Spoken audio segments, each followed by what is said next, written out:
To have a fruitful discussion. We're going to start with Dr. Janet Gyatso. Okay, hi everybody. So I'm a little fired up right now,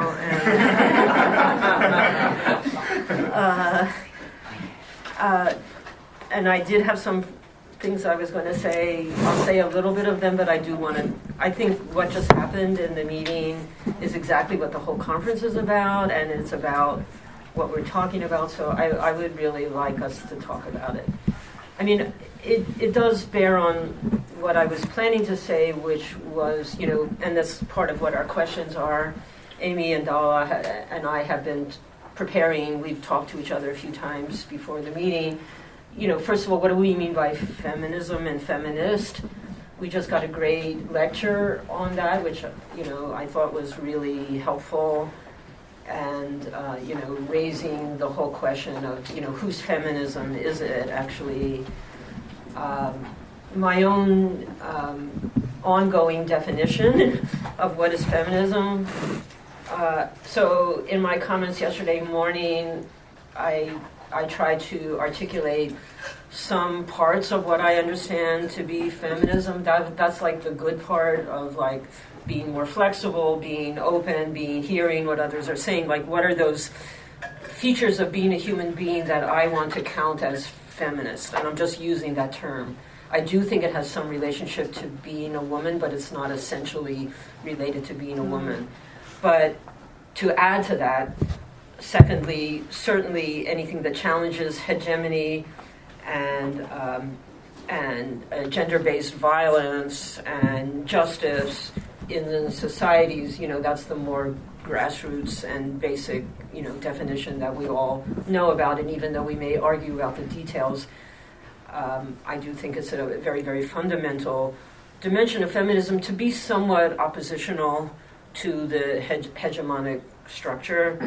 And I would just say this is my third sort of side of it, which is coming out of the, really pretty amazing work of Judith Butler, who points out that the whole category of gender, as opposed to sexual identity, itself introduces an undecidability and a flexibility that makes it the case that I think somebody was saying this morning, gender is a loose category. It should be a loose category. It's supposed to be a loose category. It's to introduce the whole quality of looseness into the gender binary. So what was originally, or to some degree, historically presented as, male versus female, to recognize that it's not as neat as we think it is forever to be recognizing that, what feminism is constantly under negotiation, actually, and we're constantly refining it. And that's okay. We don't have to, pin down exactly what we mean, although we do know what some of the principles are, and certainly the principle of, countering injustice and hegemony. And I would add, just the virtues of listening and respect for, etc. Being vulnerable is another big part of feminist pedagogy. When you're standing up in a position of authority, being able and willing to present yourself as, I'm not necessarily sure of what I'm saying, and that's an okay thing to do. And so what does that mean in translation? The questions that we were posing about translation had to do with, do we intervene, and when do we intervene, and what is the nature of our intervention? And so this morning, I think that we had a really, really important example of a case, first of all, where someone stood up, coming from a very, very Tibetan context. She's self-avowedly, stating that she doesn't know much about this whole discourse on feminism, and she's obviously been a highly educated person in a particular context and doesn't understand, what this all is about. But But then going on to say that from her perspective, she doesn't see the problem that we're talking about, actually, in the Buddhism that she's practicing. And I think that the real challenge for us, and those of us who are already on the train of feminism, is, how do you respond to that? I did get quite upset that we didn't actually even notice that, in fact, she made an extremely important statement which has everything to do with everything that we're talking about here, and we just went on to another topic. But, so number one, to notice, to register, to sit with, the problem. But then the bigger question that, what is intervention, what is that intervention, and what should it look like, and what can it look like? So I started to talk to her, Anichean, just now, and I hope to talk more with her. But, I teach, Buddhism, women in Buddhism and women in feminism, and I can start rolling. She said, I don't see in the scriptures, I can start rolling out, okay, here's a line over here that is, what is that doing to, so how much should I do that? What is that doing to her sense of she has a certain dignity and a certain sense of empowerment?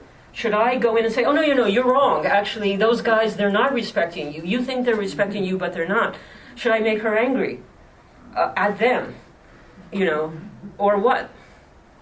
And, I don't want to jump in with an answer to that question, but I don't think there's a simple answer. I mean, I myself, personally, I think I do want to point out things. I have done it in the past. I remember once having a wonderful conversation at Shuksep nunnery inside Tibet with some nuns who they put me up in some room overnight. I was staying there, and all of a sudden, like 6 nuns' heads were sticking into my room, and like trying to look at who's this weirdo white lady and what is she doing in here, and then I can speak enough Tibetan. I was able to have a conversation with them, and we had a great conversation.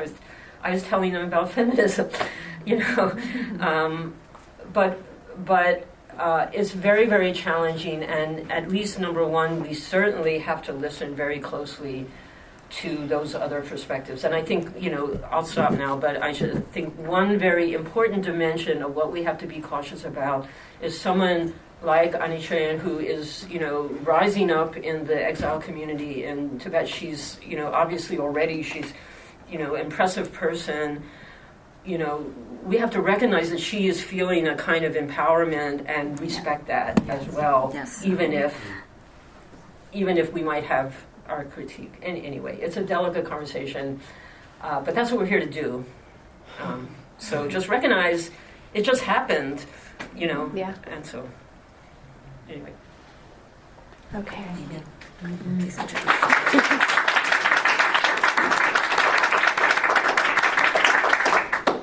Hi, so I'm Amy Langenberg. I'm a little bit of an outsider here. I work more on Indic languages than in Tibetan.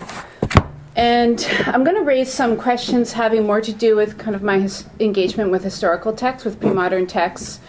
And, I think it will kind of circle back to some of the issues that Janet just raised about feminism, whether it's inclusive or exclusive. But I'm going to put some examples in front of you, and then we'll see where we get. I'm going to ask for your patience a little bit, because I sort of put the emphasis here on saying a couple of things that I hope will be evocative, a couple of details, and then kind of really putting more, making more space for discussion. So I did not do a PowerPoint, and I do not have a handout, even though I'm going to mention a couple Sanskrit words. So I hope that your brains can kind of hang on to them enough that this makes sense. Okay, so I just also wanted to mention that one of the things that I bring to this today is that in addition to being, always having been pretty much a textual scholar with have done some ethnography. Right now I'm engaged in a project with Dr. Ann Glegg on and we're writing a book about sexual abuse in mostly convert communities in North America, but also one transnational Tibetan Buddhist organization. So that is also somewhat of the context of some of the points I'm going to bring up, not make up. So I found that paying careful attention to what pre-modern Indic Buddhist texts say about women's bodies, particularly their sexual and reproductive bodies, has opened up perspectives to me about perhaps early women's lives, particularly in monastic communities, that would not come into view otherwise, perhaps. And so these are perspectives about female authority in particular that I'm really interested in, and also about kind of a diversity of body theologies in Buddhist texts, right? So we hear a lot about the Liz Wilson, the work that she's done to bring into view, sort of the language of disgust around women's bodies. I think most of us are familiar with that. But, other ways of talking about women's bodies, especially in a kind of monastic women's context. So, please forgive me, but I'm going to talk for a moment about translating words for vagina, and also passages about menstruation that I've been looking at, mostly from a Prakritized Sanskrit nun's Vinaya, which is associated with the Mahasankhya Kotaravadan school. So that's the text that I'm working with a lot, mainly because it's in Sanskrit, and I prefer to work in Sanskrit. So I've noticed two different words that can be translated as vagina have been translated that way. One is prasrava marga, which literally means something like the path of fluids. It's not really clear what the fluid is exactly. And then the other is vrana mukha, which literally means kind of opening, wound opening, but usually I think just means orifice, like bodily orifice, basically. What is it? Brahma mukha? Vrana. Rana. Vrana. Vrana. V-R-A-N-A. Vrana. Vrana. Okay. Yeah. Vrana mukha. So both of these words appear in the Parajika 1 text, right, which is the text ordaining celibacy for nuns. But in that text, the first one, prasrava marga, the path of effluence or path of fluids, is used more specifically to refer to the vagina itself, whereas vrana mukha, wound opening or orifice, is used just generally as a word for bodily orifice. And then I'm just going to add one thing, which is prasrava usually refers to urine, not blood. And so it seems like this is a word that usually means, urinary opening, not vagina. Okay. So that's Parajika 1, right? Then if we look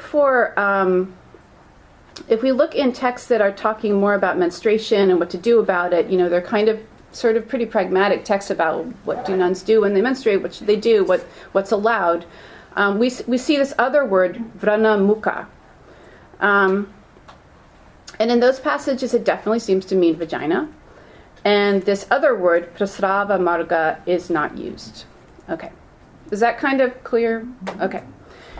So it's a more elaborate argument that I'm not going to go into all of it. I can give you the reference of the article where I make it. But the basic assertion that I'm making is that these small, subtle differences in vocabulary, when you take them along with many other factors, the pragmatic tone of the menstrual text I talked about, they don't really go into that whole language of disgust and impurity around menstruation. And this kind of savvy awareness they display of ritual sensitivities of the lay community seems to indicate that the menstrual texts were authored by, or at least in collaborate. Okay, they seem to indicate that there's a different authorship, right? There's a different vocabulary used, and there's a different kind of environment in these menstruation texts. And my theory is that they were authored by, or at least in collaboration with nuns, where the very foundational and grave Parajika 1 text, like a foundational Vinaya text, right, doesn't feel like it was. And, if you look at this fact again, what you see is that nuns helped create parts of their own Vinaya, which is actually a kind of amazing thing to say. Okay, so is this a feminist reading? Yeah, I think it's broadly a feminist reading, both in that it focuses on women's lives and bodies, and it takes a critical approach to gender and sexuality. But I think it's especially feminist in that I am paying attention to authority and agency and my interest in those. Like I'm looking for that, I think. I'm desiring to see that. Now, am I imposing things on the text? Am I making up things that aren't there? I don't really feel that I am. You know, we talked yesterday in the breakout session I was in about going from the ground up, right, from the text up, like starting with the text, having that be what drives the analysis. I feel like I did that. I feel like I am working carefully from the text kind of up and out and not blatantly imposing kind of feminist interests and values, but am I? I mean, that's a question. And then another question is, do we want to say, oh, well, we see a kind of feminist sensibility here. We see, maybe we don't want to call it feminist. Maybe we can make up some other words like para-feminist or feminist adjacent, or maybe just pro-woman. You know, do we want to then include these kinds of menstruation texts, which to me kind of show a sort of female authority, right? Do we want to think of them as feminist? Is the move to include feminism in reading strategies or interpretations inclusive or exclusive, in general? I think it's certainly inclusive in that it brings a broad range of actors into a universalizing category of feminism. And in that way, expanding definitions of feminism, like, just moving our definitions out, our ideas of what feminism means. I mean, Janet just gave us some really good ideas that she includes under the definition of feminism. Can we include more, right? By calling texts like these feminist or using some kind of language around feminism for them.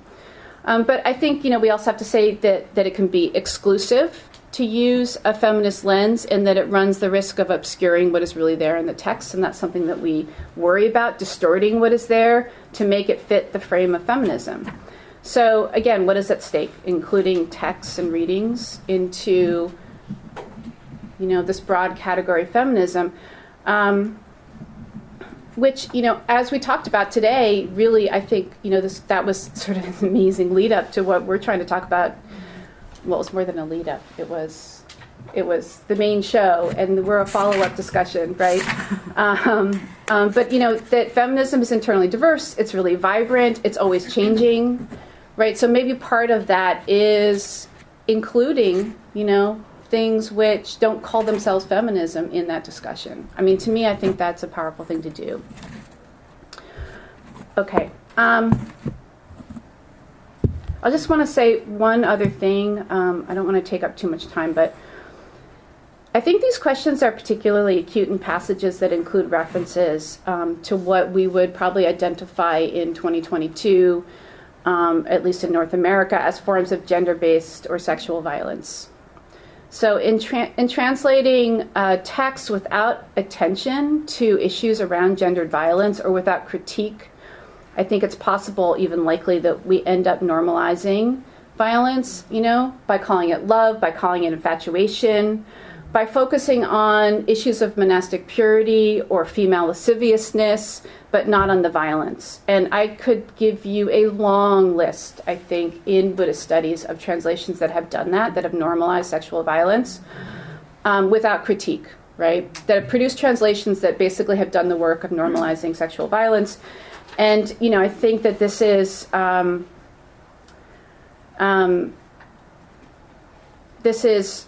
not helping victim survivors of sexual violence, either past or future survivors. So I have an example of such a text, but I think I'll just save it until the discussion. Maybe it'll kind of come up organically because I don't want to talk for too long. So this would be my question about that set of issues, which is how do we do justice to gendered violence in Buddhist texts, references? Is our greater responsibility to a kind of straightforward translation? or is our greater responsibility to past or future survivor victims of sexual violence? So in other words, another way of putting it would be, when does the violence of not taking a feminist approach, not doing a feminist critique, when is that a worse violence than the possible violence of doing a feminist critique? Does that make sense? Yeah. Okay. Yeah. And I'm going to stop there. Hi guys, thank you for coming. We're hoping to basically keep most of the time open for group discussions, so I'll try and keep this brief. My name is Dawa Lokyitsang. I'm from University of Massachusetts. University of Colorado Boulder. I went to UMass Amherst before. So I was thinking about these questions, and basically it's framed for the group, but I also wanted to talk about how I try to approach these questions through my own work. And the first question, I start with, let's acknowledge that translation is not neutral. Translation involves interpretation. You make interpretive choices when you translate. So based on my work, so I think this is interesting because Anichayala basically kind of talked about the things that I was observing. So I think the Tibetan exile community is a transnational community. And we, in many ways, I am a recipient of both Tibetan traditions and Western scholarship. And so I wanted to see how I can integrate Western feminism as a liberatory framework, and how can we integrate it into Tibetan Buddhism, which we also see as a liberatory framework, ultimately. And so in many ways I try to, I say, oh my God, this view is weird. Sorry. Is this better? Okay, I'll just make it black. But it also... No. Oh, no. Okay, one more time.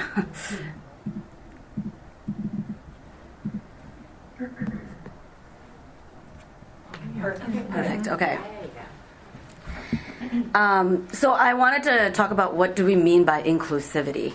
And so some of the things based off of my own work want to include women not considered the usual target of religious observation. By that I mean nuns and or lay figures within religious lineages.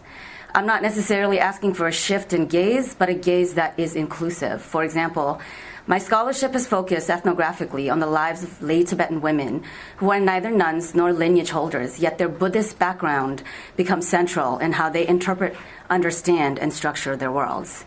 Rather than a focus on a singular life, a multivocal approach offers insights on dynamic conversations taking place in communities that are Buddhist, and prioritize translating what the authors themselves consider important.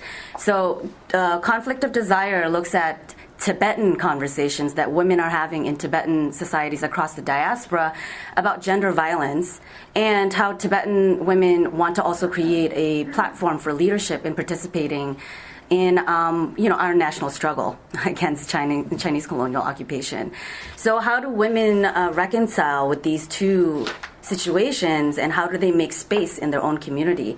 I also ended that, so I used this Conflict of Desire essay using how Tibetan Women's Association in particular used women's liberation kind of language from the feminist discourse that was taking place, which they were actively part of, and created opportunities in their societies. But I also critiqued how it tended to devalue religious Tibetan women who are, actually, these are indigenous framework for approaching liberatory frameworks. Mm-hmm. So how can we reconcile that we're kind of tending to put one over the other? I will say later that the Tibetan Women's Association has answered to these questions. The other one was I was noticing the neoliberalization of the discourse of feminism. So feminism as the authors meant it, feminism as prescriptive, and feminism as how people actually enact it is very different. And I think we saw that today in the discussion. And so I kind of wanted to kind of discuss how Tibetan women themselves were kind of interacting with these discourses both challenging it and also reproducing it. And I wanted to kind of challenge it with, how can we reconcile with the fact that our culture itself has entire canons and traditions for discourse on empowerment. So feminism is a liberatory framework, and if it is, then I'm for it. But it needs to include how I culturally and epistemologically approach liberatory frameworks in my own culture too. That is also very important. So these were discussions I had. The Conflict of Desire, that one came out in 2014. This one is in 2017. Oh God. So the second question is feminism necessarily... Is it working now? Yes. Does feminist approach necessarily offer an inclusive approach to interpreting Tibetan women's lives? Not if you interpret the lives of women through the narrowed prism of gender critiques alone. And I do this with, Holly might be familiar because I did this in your class. I'm going to just read it off because I can't read it. So I basically looked at reviews of Digyatso's book, who is the mother of His Holiness.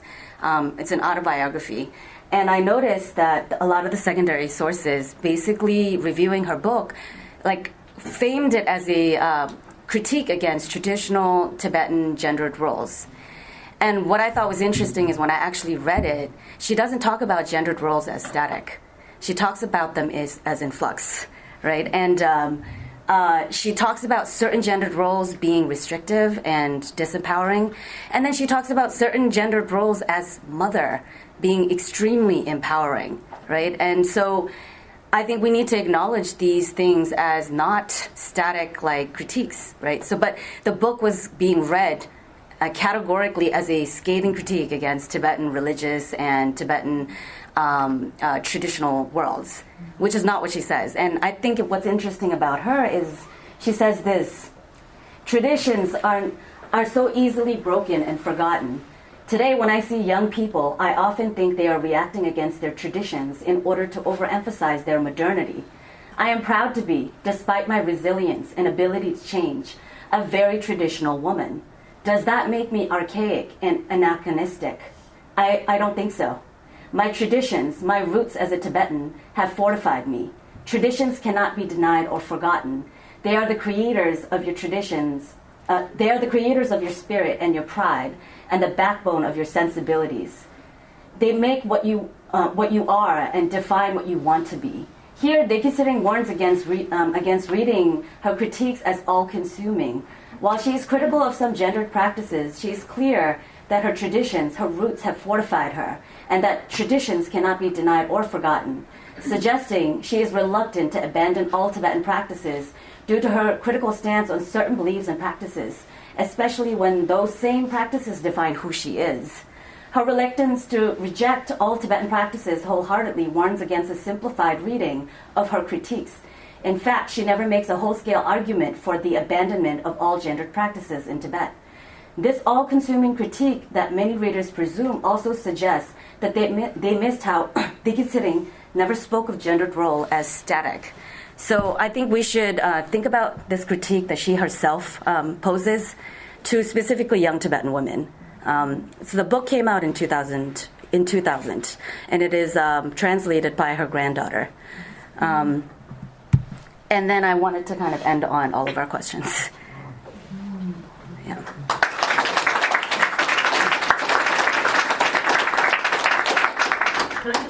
Can I just throw one more idea out there? We were talking about this this morning and now again here, and in Amy in particular, when we're looking at pre-modern texts that don't know the word feminism at all and don't have a self-conception of a movement called feminism, but yet you read like the Therigatha, in fact, or actually in quite a few different sources, you read sentiments and ideas that are very much akin to what we consider to be feminist ideals, and whether we can call them proto-feminist or not. And I think it's a really important question, because the question is there, not necessarily universal, but at least widespread over many centuries, the situation of women across the world has a lot in common. Is feminism drawing on a long-standing dissatisfaction that women in many contexts, not every context, but in many contexts, are feeling, and a certain kind of, anger and so on, which is in fact already pre-existent. And I think that that's a really important piece of how we're understanding I don't think that feminism came out of the blue. I don't think it's only a product of the European Enlightenment. I'm very, I use the term proto-feminist, it doesn't matter. But at least there's important affinities in, statements and sentiments that way predate any kind of idea of an international movement, of a thing, quote-unquote, feminism, that's fueling our discussion. So I just think that's an important piece of how we're understanding what these ideas are about. Yeah, and just to add to that, not just a kind of dissatisfaction with restrictive, hierarchically subordinate roles, but also sort of interest in loosening the norms of gender, right? In Yes, the critique exactly. of gender, right, Yes, itself that's right. is also something which is there. And also, I would add that pre-modern texts, pre-modern histories. But also, there are many examples also of people. A friend of mine, a colleague of mine, works on a Hindu female guru who is developing this incredible feminist theology, and she's not drawing on Anglophone sources at all. She's actually drawing on, Hindu kind of categories to do it. She has named herself a Shankaracharya, she just flat out named herself, so she borrowed that category. And she talks about empowerment as swayambhu, as this self-generating power of women. So she's kind of drawing on these Hindu categories. But it's basically, what she's doing is building out, what I would be comfortable calling a feminist. I would want to expand the category of feminism to call that a feminist theology. Yeah. I'm comfortable with it too. Yeah. With the kind of asterisk saying this term is in flux. Yeah. As actually a whole bunch of other terms are too. It's not only feminism that, Yeah. religion, the category, what is religion? What is Buddhism? All of those are very much in flux. Yeah. Yeah. Do we want to open? Yeah, we'd like to so, open it to the yeah. Or do you want us to audience. talk more? We have a whole array of questions that you could take up or not take up. Thank you. One thing I also wanted to bring back from this morning is I just want to bring more attention to is the intersection between feminism and transgender rights in general. Yeah. Because I don't know how widespread a tendency this is, but to talk about I'm bracketing transgender issues because I focus on women. That's also is very much weaponized as a dog whistle to turf movements. Yeah. And a certain type of an exclusion of certain groups. And so, I don't know. I don't know if I have it's a very complex issue, but I just encourage all of us to, as feminists, to really make that also central to the issue, because I don't think we're able in this day and age to bracket that as outside of the feminist sphere. For sure. So yeah, I just wanted to bring that up as something good.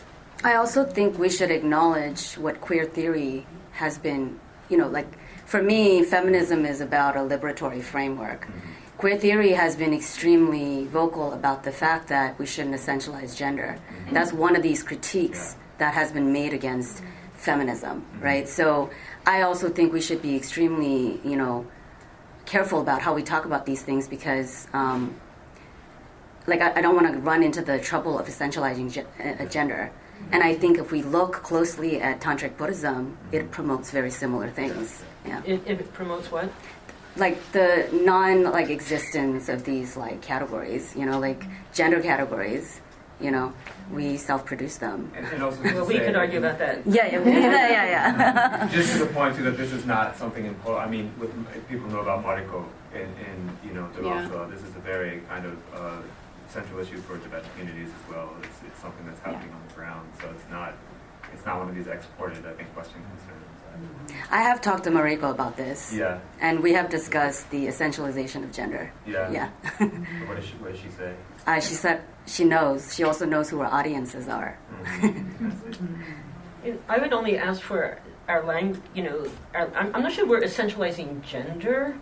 We're essentializing woman or Yeah. sexual identity. I mean, I would like to reserve gender for a non-essentializable category because gender stands for the fact that you're whatever you want to call it, not using those terms, like your personality style, your cultural kind of self-presentation is not necessarily tied to your physical body, and that you have this kind of openness. So I don't know that it's possible to essentialize gender. It may be possible to essentialize a particular gender, let's say, or a particular sexual identity.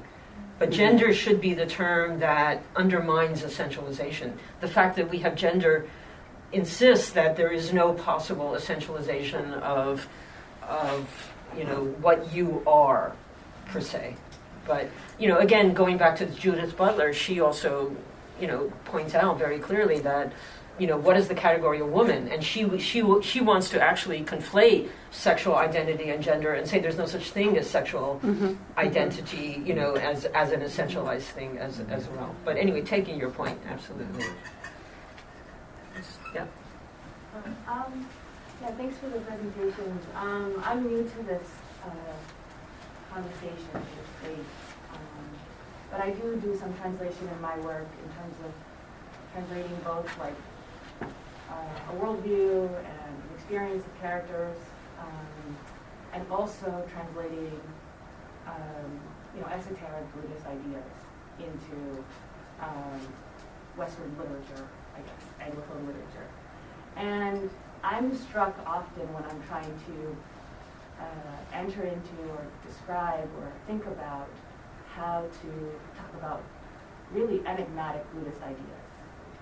And About what? I'm sorry. Enigmatic Buddhist ideas. Like, Enigmatic Buddhist ideas? Enigmas in Okay. Buddhism. Yeah. And we know that in Buddhist texts there are even words are problematized, or words themselves, hold many meanings that shift before you with your eyes. And there's such a complex array of ways to interpret texts, right? And I'm struck by the blunt instrument of translation into, this current audience or this current space when we're talking about a worldview that is itself so complicated and rich and nuanced. So, I was really appreciative of, I think it was Nancy, right? The point made about humility in translation, which I consider myself to be a translator that is always failing in my work. Although I don't do textual translation, I do.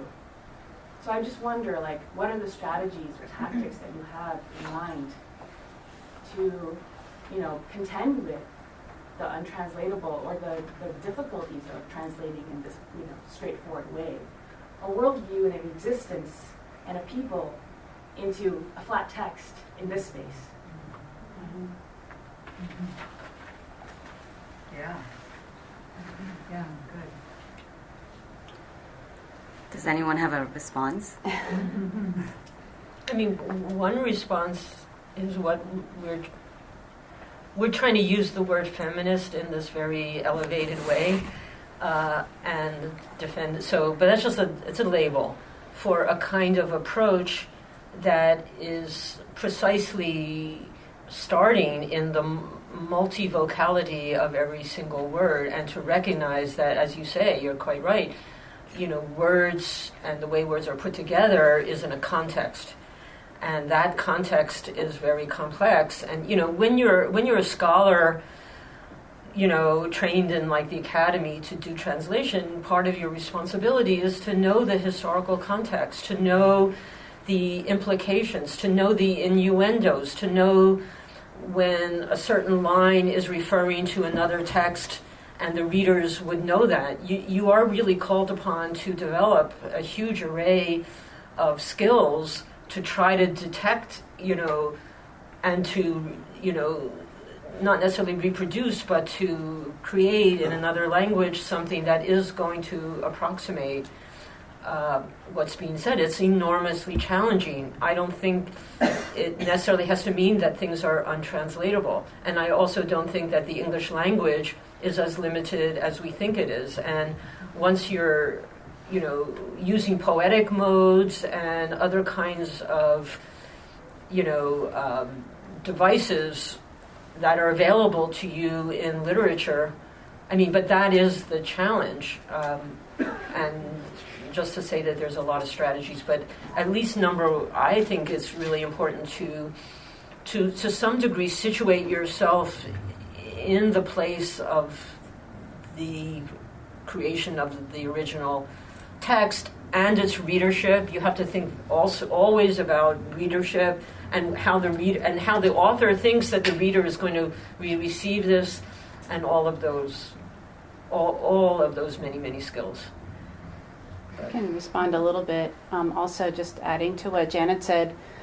I think that's I don't really work on philosophical texts very much or poetry. I think that's one of the reasons that I like Vinaya so much, is because it's very concrete. There's a lot of narrative, there's a lot of stories, and there's a heck of a lot of rhetoric, but there's also a lot of kind of, what is my colleague, Nicholas Wachowski, who was working on this, calls it bodily phenomenology, I think he calls it, but sort of that's one of the reasons why paying attention to, menstruation, because it feels to me kind of locatable in the world in a way, that like this is a kind of shared experience of certain kinds of bodies.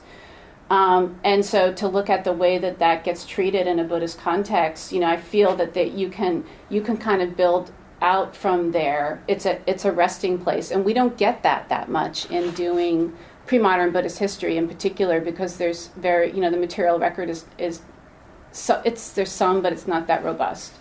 So I think also just picking up Janet's theme about contextualization. That is a big part of doing a translation, is kind of thickly contextualizing and finding a place to rest. Finding a place to ground yourself.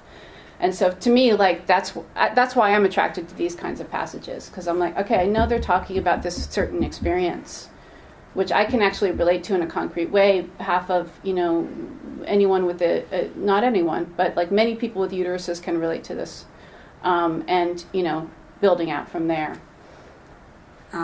So I am an anthropologist. I'm a trained anthropologist. So in many ways, I tend to translate context. And I think ethnography has helped me to take a step back as prescriptive and rather just observe the kinds of level of conversations taking place in specifically the Tibetan community, and how they themselves talk about it, and how it's a dynamic conversation. It's what you realize is it's not a flat, like, easy translation of what's going on. Instead, you kind of discover really interesting debates that Tibetan women themselves are having with each other. And I think it's really important to be able to translate those contexts. And, we're talking about, how can we commiserate the translation. I think, by actually approaching Tibetan women, asking them what they actually think, and actually engaging what they had to say. Just like Ani Train got up and said, in many ways she finds Buddhism empowerment. How are we supposed to understand feminism then? We should be responding. We should be engaging her. And then, the community with which, from whom she comes from. Because, like, these conversations are happening. And I think we need to listen better. Mm-hmm. Yeah, for sure. Everyone knows that Anujin is here. Yeah. Yeah, just so it's. Oh, hi.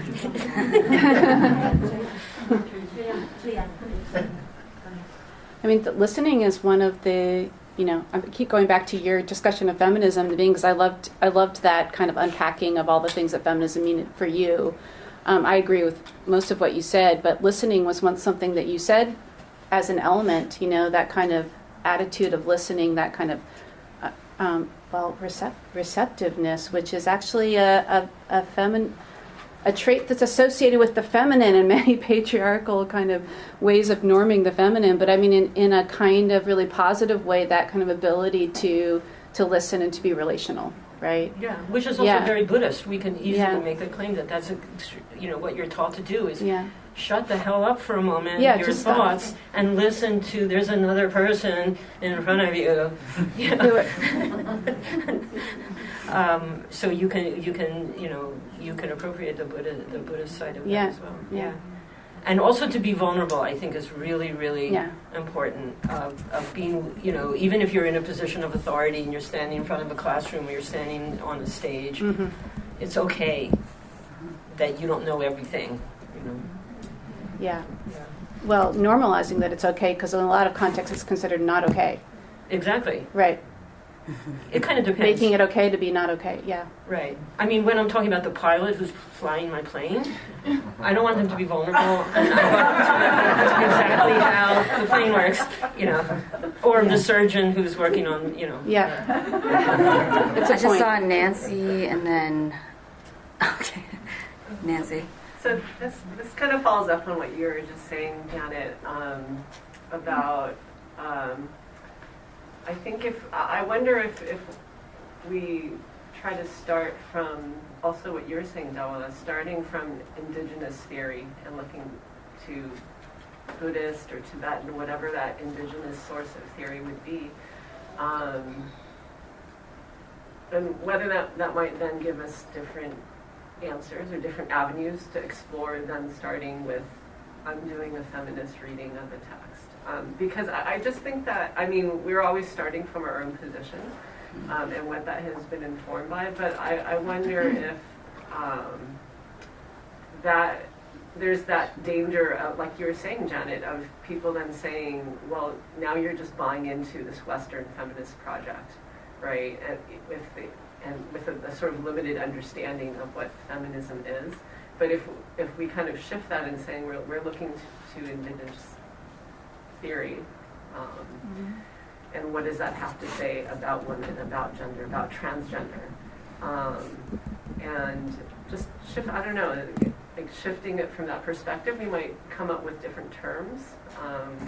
We might shift what we say and say, well, what we find here is consistent with 21st century, what 21st century feminists have been saying about X, Y, or Z. That's not quite the same as saying this is feminist and putting this label that then people might attach to, I don't know, their memories of 1960s feminism or something like that. So I wonder about that. Mm-hmm. And you had a... Yeah, thanks. Thanks for this conversation. So I wonder, I don't know if this is a question or a comment, but which sort of means it's a bad thing to say. But so like, I think it's great, and I'm really grateful for this morning's presentation and this conversation for forcing us to really think about feminist theory, queer theory, trans theory. Like these are so important correctives for our ways, to sort of reset our brains. Then when we go and read a text, right, to give us a more subtle approach. I'm just thinking of when I was doing Kongtrul's autobiography. There's this dream, and I wrote a piece in Tricycle about it, in which Kongtrul and Khyentse do these gender swaps over and over and over again, and then make love. And it's in a context in which Kongtrul is expressing his deep affection for Khyentse, his deep friend. And the first time I read it, I was like, yay! Right? Here's a gay moment, right? And then I had to think, okay, well, that's me imposing this. What's really going on is that there's love there. And I was thinking, so Amy, like, focusing on the body, how does it concretes it? Focusing on emotion sort of concretes it. It's like rather than coming to it with all this theory and our own like searching, right? Like here's just an emotion, love, right? Two men can share love, and it doesn't have to be a gay agenda. It doesn't have to be my agenda. It can just be like here and them expressing love, and they're doing it in a really kooky and really cool way. And I can read it and I can present it and I can just sort of suggest it, but I don't have to impose anything. Right. I think that's what Nancy was trying to say also. Mm-hmm. Yeah. Sure. Well, and I think kind of building off what we've been saying is that so much this involves transforming the way we do our professions. Yeah. In the sense that being, we talk about the importance of being vulnerable. but especially as an early career scholar, you're not allowed to be vulnerable. If you're allowed to be vulnerable, you will get attacked. It depends how you're vulnerable. It does, you know, you're You have to be vulnerable with confidence. Yeah, we're never trained to do that. It's, you're trained to, in a very particular, not to gender centralize, but very particular male style of scholarship. True. And I think that this is part of the transformation of our entire field, not just the way we translate. Sure. Yeah, absolutely. So it does tell us, you know, the enormous moral, you know, kind of responsibility we have as scholars that, you know, our own personal cultivation of how we approach everything, not just, you know, our scholarship, but in general, that we're involved in a moral self-cultivation program, and we're trying to be more and more, hearing more and more, and noticing more and more things, and being self-conscious of how we're using language, you know. That's a good thing. That's a good thing. And I also think the idea of collaboration is really important here, of collaborating with the communities that we're working with, or with the, we could say, texts or authors we're working with. I mean, I'm thinking about the community in Lumbini, Nepal, that I have spent some time with, and it's a local community for girls and young women, and they have a very progressive kind of orientation, and are trying to create space for these young, they're Buddhist precept nuns, trying to create space for them to pursue their educations and not get married. I've talked about this with a couple people in the room. But one of the things that they do is they do borrow, and that they use the English words, they do borrow certain vocabularies from, you know, Western liberal feminism, right? Empowerment, women's liberation, right? It's a Buddhist context, but it's like ambiguous what kind of liberation they're talking about. But it's sort of on their signage, right? And it's also on their website. And so for me, and I've written about them a bit, for me it's like following the lead, their lead. Like that is the principle for me, is following their lead. Is just saying, okay, they're using these words, so what is, like, how do they use them? And talking to them about how they use them. And, you know, so it turns out that for this particular community, you know, those kinds of ideas of empowerment, they always switch into English when they are using those words, those ideas, or equality, right? Boys and girls are the same, right? For them, you know, that's incredibly important to them. Like, those ideas are incredibly foundational. They're liberating. They're amazing. They're exciting to them. So it's not, they don't receive them as any kind of imposition. Now, there could be some people in their lives who do interpret those ideas that way. You know, I don't know, uncles, fathers, whoever, who might say, like, those aren't your ideas, right? But they themselves fully own them. And it's not within some kind of robust framework of, like, they're getting feminism from it. They're not. They live in the smallest, tiniest place, and they only speak to Nepali and Awadhi speakers, right? They do have an English medium school, but they're not really getting, like, a full socialization or indoctrination into feminism. Mm-hmm. So, you know, I think, like, to me, I feel really comfortable writing about them using ideas of feminism, following their lead, though. Like, how are they using them, you know? Yeah. Oh, Annie Trail. So, here I'm going to, I think most of the audience are writer, and then there's, you know, I really like to share true stories, my experience. And also, right now, Dawa says it's how important to look at the context, Can't hear you. situation, and the reality. Context and situation. Situation and reality and the context. She said These context and three is, situation. I think, always going together. So when I never go, you know, like, have been to school when I was teenager. I grew up really in a rural place. When I was 16, at that time I was in Taza, and I felt, you know, how important the education. And at that time, I was so angry with my mother. You know, I shook my mother. Why you didn't send me to school? And then I was so upset with my mother, and I angry with her, and I even don't like to speak with her. And then I came to India for study. And then but I couldn't come right away when I was 16 because it had to get, we had to escape, then had to find a fellow travel to India. And then when I was 18, I got the chance to come to India for study, to become a nun and to study. And then, when I realized, after a few years, I studied, I got a little bit knowledge, and then it opened my eye to see, to look at the situation. Then I find out there's no school in our village. Not only me.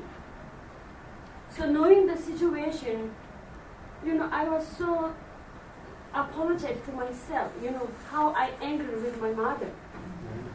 This is not her fault. This is because of the situation, because of the reality. There is no school. How can she send me a school? So this is totally not her fault. So, I cannot generalize this a Tibetan woman's fault. This is my mother's fault, our religious woman's fault, because it's the situation. Then I tried to call my mother, and I felt so sad, and I called her sorry. I was so angry with you and upset with you because of I'm thinking that's 100% her fault. This is one story. How important look at the situation and the context. And then the second experience, I went on a retreat. One night, I heard, I think it was like a rabbit or something, but I felt someone's knocking my door. Then I was so worried about my vow. If someone came and then, ruined my life, then what are I to do? And then whole night I couldn't sleep. In a, meditation cell in the mountain. Then I, double locked my door. And then in the morning, I want to go for pee. But I couldn't, open the door. Then no one is there. Wow.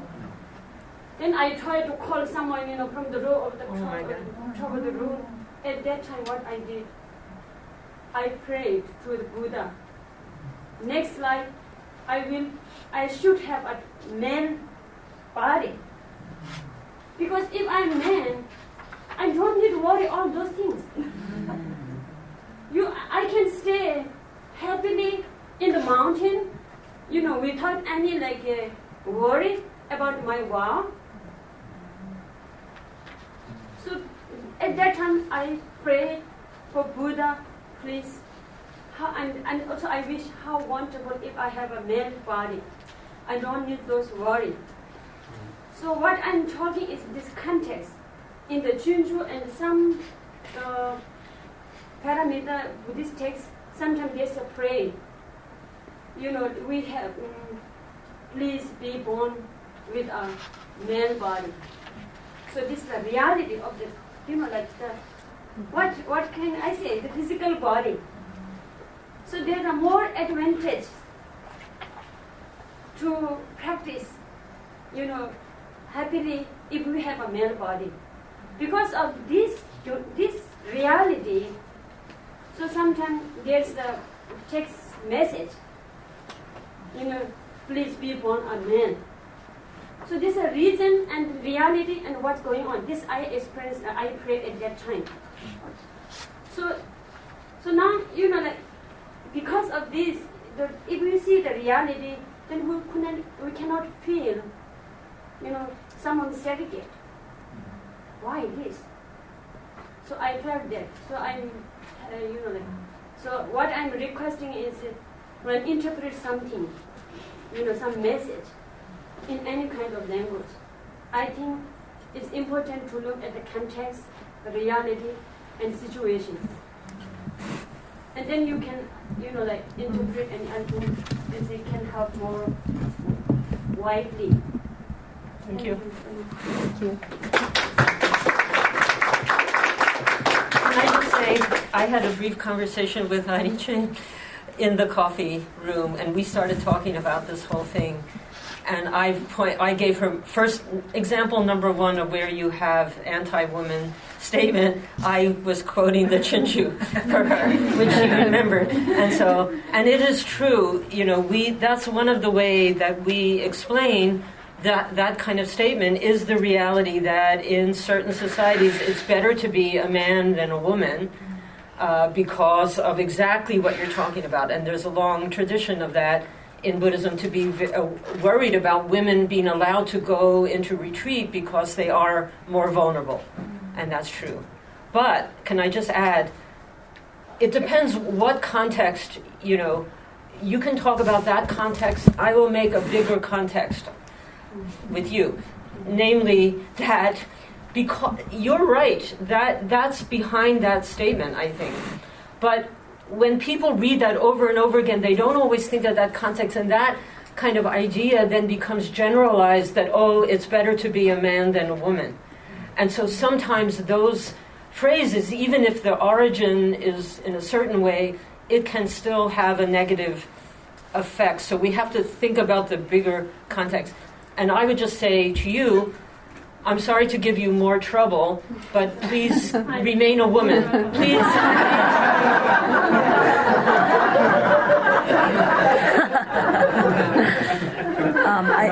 Question here first, and then we'll go. I'm sorry to jump in on that, but as a parent, so I have a daughter and I have a son, and thank you for that beautiful story of a woman in the mountains afraid of men. And I would say to my daughter and my son, the problem is not you, my daughter.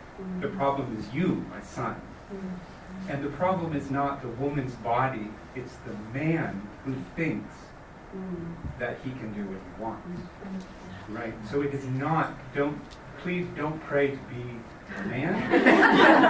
Please pray to teach all men that they can't do what they want. I thought you were going to say, pray that all men should be born women. No.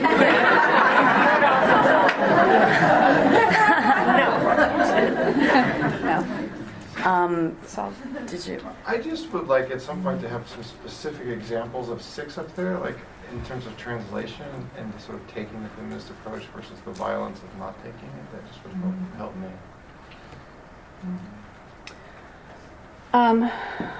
I could give the example that I elided. So there's a text in the Pali Vinaya about Udayan, who is, I think he's a bit of a troublemaking monk. But this is a story about him he visits the house of a young widow on his alms rounds, and she's very pious and asks what she can give him, and he asks for the agadana, it's called the highest dana, and which he then clarifies is the gift of sex. That's the highest offering. And according to the text, she readily complies, right? She says, Ehi Pante, and then she goes in her room and she lies down or whatever. It's a really strange story because then he leaves. He just leaves suddenly, obviously disgusted and sort of spitting. He's described as leaving, spitting. So, I think that would be an example of...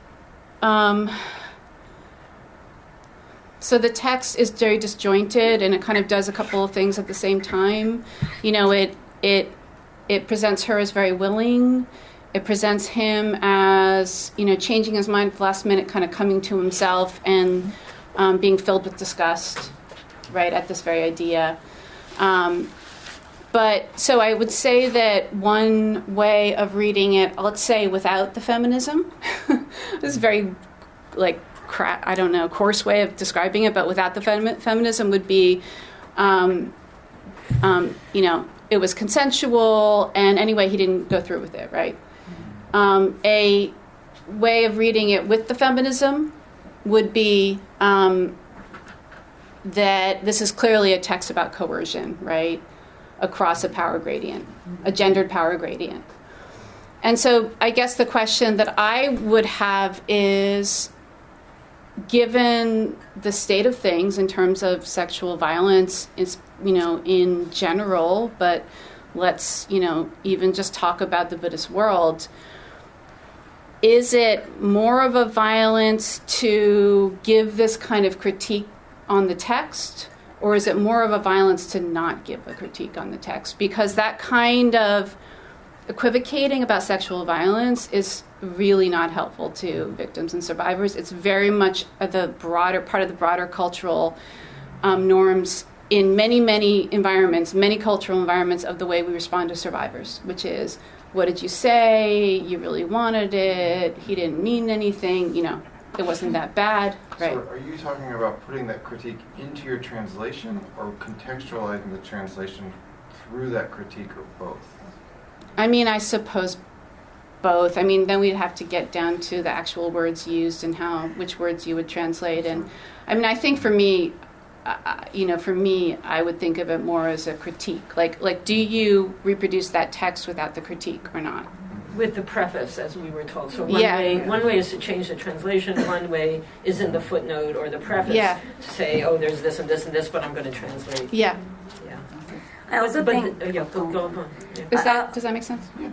I also think it depends on how you define feminism, right? Because, like I said, I think at least for me, it's a framework for actually engaging women's world in a way that allows me to engage larger conversations about society.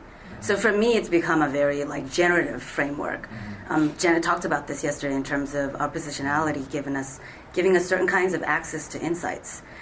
But if you, I remember this white woman from UK coming to Dharamsala who's very prescriptive about her feminism. According to her, the Tibetan society didn't amount to the utopic feminist world she had in her head. It doesn't even exist in London, but she came all the way to Dharamsala, and her way of dealing with that was slapping a bunch of Tibetan men on the streets for no reason.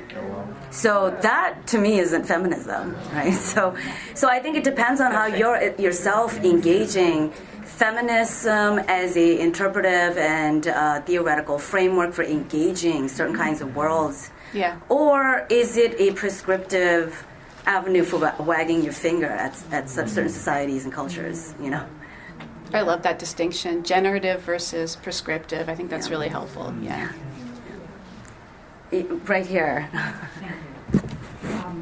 My name is Nancy Floy, and pardon me, I'm a little nervous to speak because I'm not a scholar like all of you, and I appreciate so much all of your intelligence, your wisdom, and your clarity. I'm learning so much from all of you, so thank you for that. What I am is a practitioner of Buddhism. My family lineage goes back to Mongolia and Russia. And the medicine that I practice, the Asian medicine, and my Buddhist practices were passed down from grandmother to granddaughter.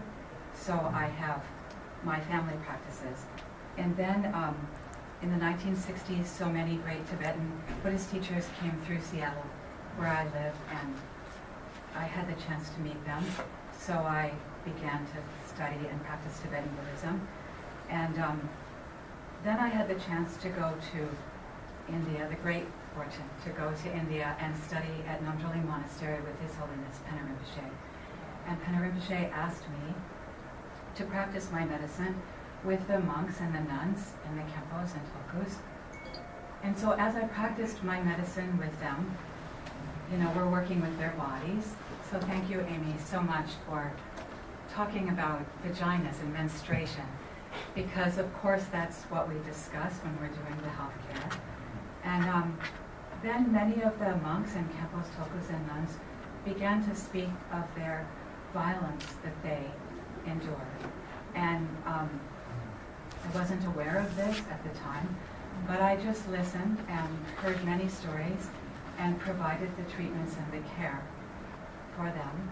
And then things began to happen here in the United States, and so I became interested in that. I met Amy, I met Anne Gleig, and became interested in their work. And so at my Dharma Center, which is here in Evanston, and also a healing center called Heartwood, that's the English name, but Sojaling is our Tibetan name, Sojaling. We have a special program for survivors of any kind of violence from their teachers, or however it comes within your spiritual context. So we have support groups. They're all, virtual. So we have women and men from all over the world that are coming in. And then we have one that's just for the Asian, and now it's just Tibetan, Bhutanese, and some Hindu women that come. So I just wanted to thank you most of all, and to let you know that this is happening. It's kind of quiet, but we have so many women and men, monks and nuns from all over the world that are asking for care and support. And so finally, I'm sorry to talk so long, and thanks for listening. I would be interested in anything you want to share with me. Any people that you know that need care. We also offer free health care for them, if we can. And the groups, any other things going on in Dharamsala. I'm particularly interested in what the Tibetan lay women and men, monks and nuns are doing, so that we can offer the best kind of healing care. Thanks so much. That's it.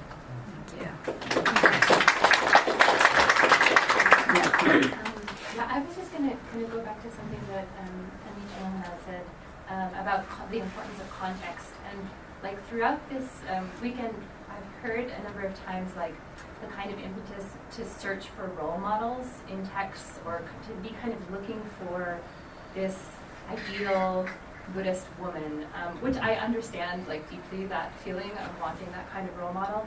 But I wonder also too, like, is there something maybe dangerous, right, about looking for role models, because then they have to be decontextualized in order to become perfect, right? They have to respond in the perfectly Buddhist philosophical manner all the time, and of course, like, real human beings can't and don't do that too. So I think something that Dawa mentioned as well, like the multi-vocality and the constantly kind of changing context is something that we have to be paying attention to. And in order to pay attention to that, maybe we have to let go of some of our own desire to find like these ideal visions of female masters or female practitioners in text or in real life as well. So yeah, thank you for that reminder of like the context and the reality of people's lives being the kind of starting point, or the leading, the guiding light. I think is really important.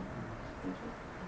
And to kind of add on to what you were saying, I also think, like, rather than look for these figures, how do we know that they don't already exist and that they haven't been made subaltern? Because a lot of them still speak through the text. I think there's a lot of women here who try to unearth a lot of these kinds of texts in the Tibetan Buddhist tradition. But, I also think it's really helpful to have these voices who are dealing with the same stuff and having these similar struggles and trying to kind of answer it through their own cultural context. And I think unearthing those voices also become really good framework for how we address current situations. Yeah. Charlene? Yeah. Oh, thank you. I am so loving this conversation, learning so much. Just about this point about role models, we've talked about this as well, but I think differently positioned people are differently positioned vis-a-vis searching for role models. I mean, white folks, Western folks, privileged people, very different relationship to text versus marginalized folks who are looking for and need role models. So I hear you, Dawa, on that one. The other question I have, when we're thinking about Buddhisms or any kinds of traditions we would label religious in English, one of my kind of qualms about gender critique and feminist critique, queer critique, and any of these kinds of approaches is all the subtle ways in which we can import a Western liberal notion of the person into this. And this can be subtle and really, really deeply embodied as well. But I think talk with other folks about pushing past gender as human. So gender beyond the human, right? In Buddhist context, there's all sorts of non-human worlds, divine worlds, demonic worlds, that may or may not be gendered sexualized in ways that we recognize that from a little human perspective. So one of the dangers or risks of gender critique or reading through gender is overly humanizing our analyses.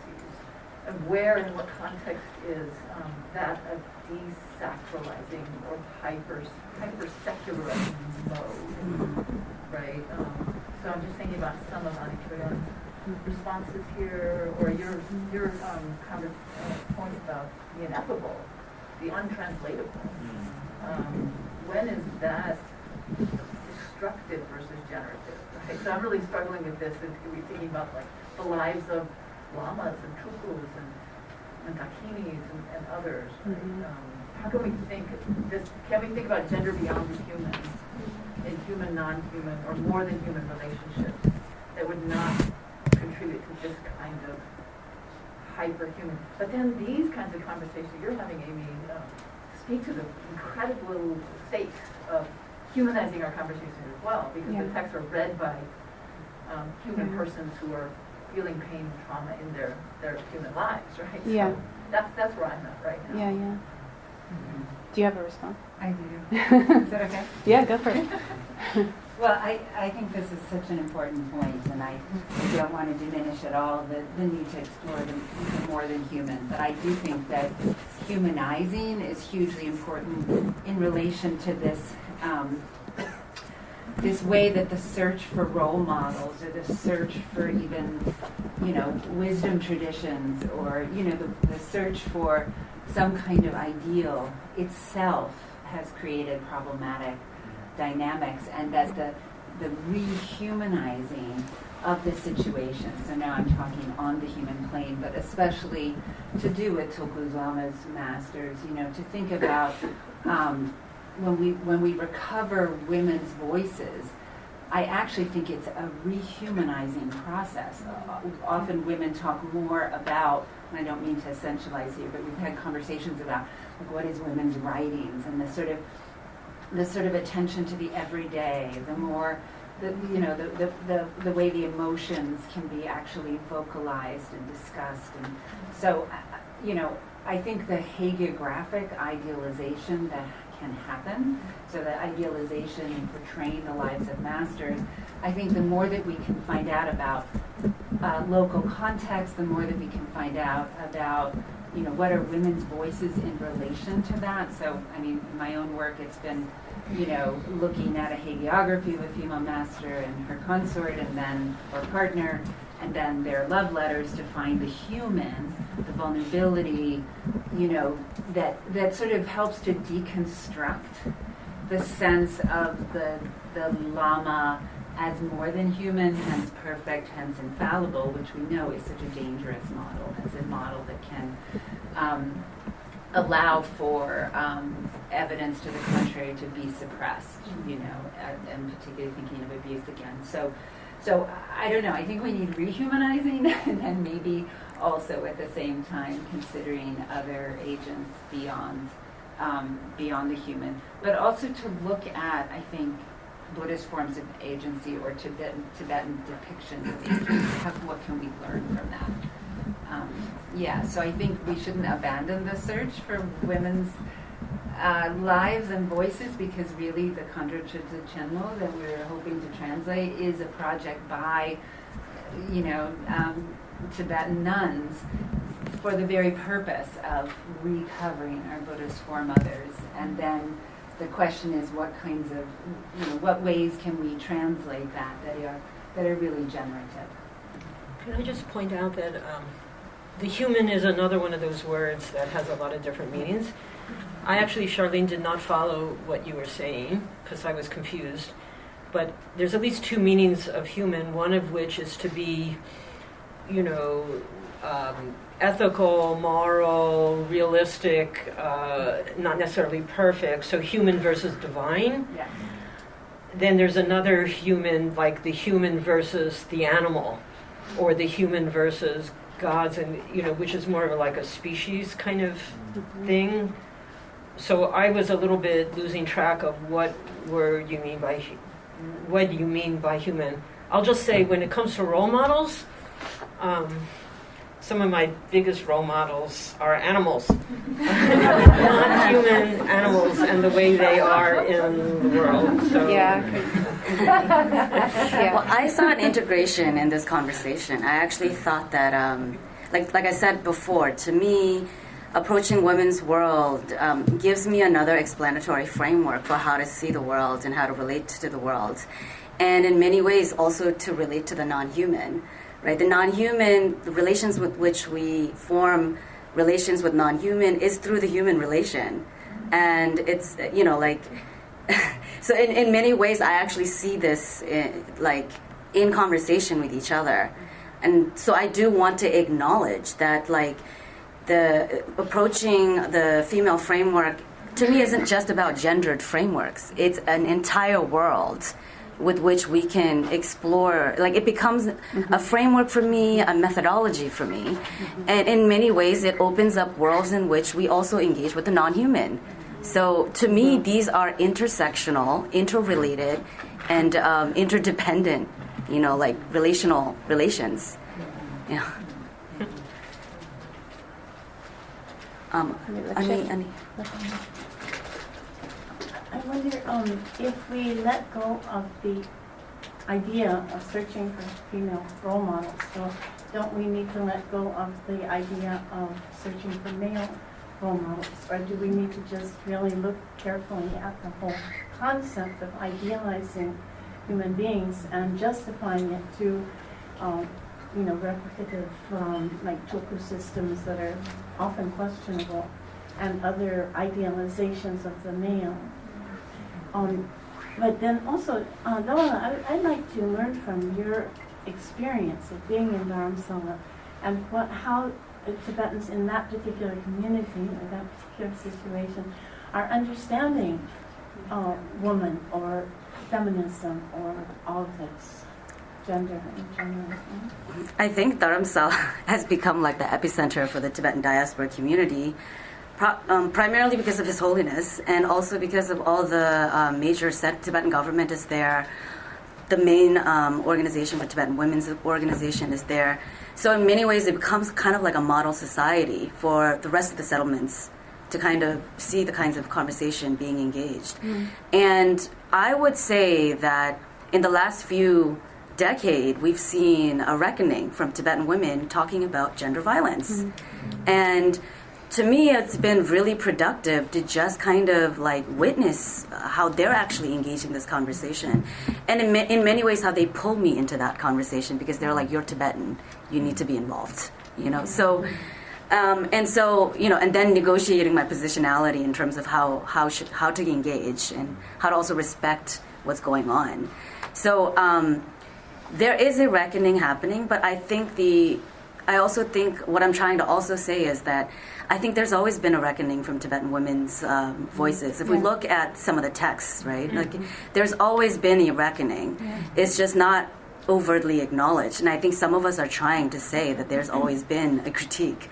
And I think this conversation keeps reminding me of what Spivak's Can the Subaltern Speak was talking about, and the entire time she's speaking the entire time and no one's hearing her. Yes. And I think that's the issue here. I think we need to be, I think we've already talked about ways in which we can listen better, which is positionality, and the fact that our positionality shifts because we have multiple identities, right? But they're not static, so ways in which we can listen through these multiple positionalities, but also I think it's continually been, we need to pay attention to context. We need to be able to articulate the context to ourselves first, and then to try and engage the conversation. Like the way I've tried to do it has always been to kind of listen and try to articulate the conversations happening. And to me, the most productive thing has been focusing on the multiplicity of conversations happening. Yeah. And to me, that's been the best method. Can I just follow up? Are the women, when you say gender violence, you mean, are you talking about lay women, and are you talking about Yes. rape, domestic violence? Lay Tibetan women. There's even been, so CTA, the Tibetan government has recognized this, has condemned it. They even did a video, like basically teaching what the parameters of gender violence looks like. It's very much grassroots level. The Tibetan community has responded to this gender critique, and I think they're trying their best to kind of respond to this critique. So I actually think the conversation is extremely vibrant. I just don't think there's a lot of attention being paid. Yeah. Does it include gender violence against the monks and nuns, or just the lay women? I think they're talking about gender violence in general. Yeah. And institute, people who've been propped up by, these are higher authorities abusing their power. So these women are calling them out. That's fantastic work you're doing. I'm not doing it. They're doing it, and I'm just acknowledging it. Yeah. So work that's being done.